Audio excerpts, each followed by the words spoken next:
তাকে জয় শ্রীরাম বলতে বল ভাই, মেয়েরা বল জয় শ্রীরাম, জয় শ্রীরাম, বল অনেকবার বল ব্যাপক জয় শ্রীরাম, অনেকবার বল।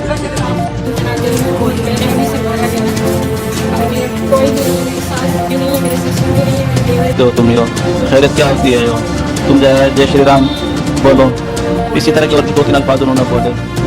3 लोग आए एकदम पास में और मेरे आगे आके रुके और मुझे मैं बाइक पर थे, खुद में गंदी गाड़ी। मुसलमानों के खिलाफ जो माहौल गलत आमिर माहौल दिया गया है, इसकी वजह क्या है? बीजेपी के पीछे आरएसएस का पूरा हाथ।